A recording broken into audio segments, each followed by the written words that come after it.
एक छोटे से गांव में राजू अपनी माँ के साथ रहता था। उसके पिता नहीं थे। राजू लकड़ियां काटने का काम किया करता था। वह रोज सुबह कुल्हाड़ी लेकर जंगल चला जाता, दिन भर लकड़ियां काटता और शाम को उनको इकट्ठा कर बाजार जाकर बेच देता था। जो पैसे मिलते उससे उसके घर का गुजारा चलता था। राजू, अब लकड़ियों की मांग बढ़ गई है। इतनी लकड़ियों से काम नहीं चल पाएगा। तुम्हें ज्यादा लकड़ियां लानी होगी। सेठ जी, कल से मैं ज्यादा मेहनत करूंगा। राजू दुकानदार से पैसे लेकर घर चला आया और अपनी माँ को सारी बात बताई। सुनकर माँ बोली, बेटा, छोटी सी उम्र में तुम्हें कितनी मेहनत करनी पड़ती है। काश तेरे पिता जिंदा होते तो हमें यूं गरीबी का जीवन नहीं काटना पड़ता। माँ चिंता मत कर, मैं खूब मेहनत करूंगा।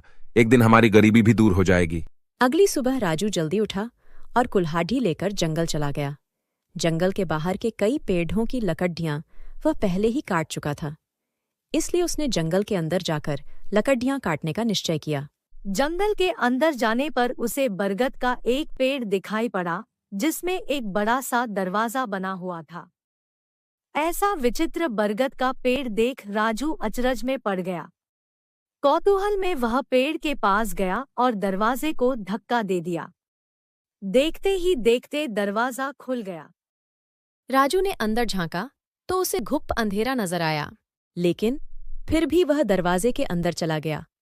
अंदर कुछ दूर अंधेरे में चलने के बाद उसे रोशनी दिखाई देने लगी।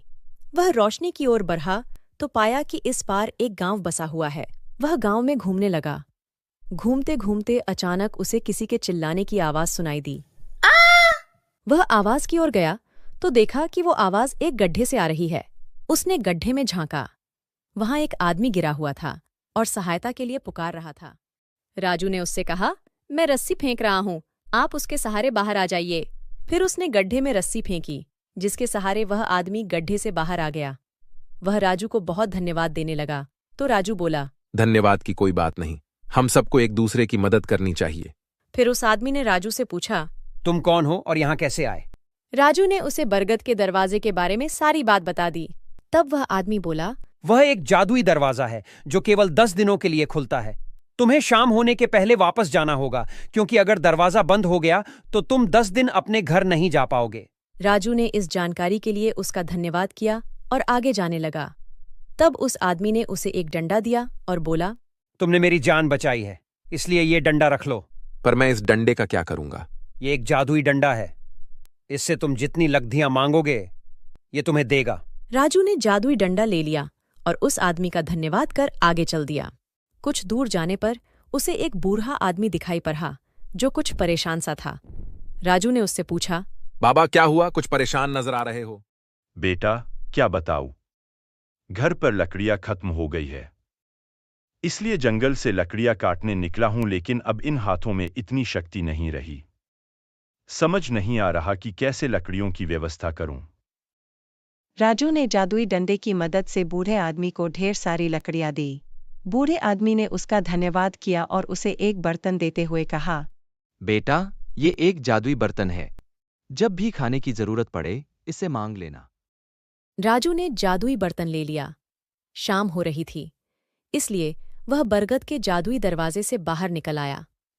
खुशी खुशी वह घर पहुंचा और जंगल में हुई घटना के बारे में बताते हुए जादुई डंडा और जादुई बर्तन माँ के हाथ में रख दिया।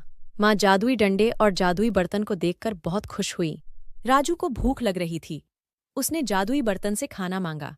ढेर सारे पकवान उनके सामने थाली में सज गए। माँ बेटे ने उस रात पेट भरकर खाना खाया। अगली सुबह राजू ने जादुई डंडे से ढेर सारी लकड़ियां मांगी और दुकानदार को बेचकर अच्छे पैसे कमाए। जादुई डंडे और जादुई बर्तन की मदद से धीरे धीरे उनकी गरीबी दूर हो गई और वे आनंदपूर्वक रहने लगे।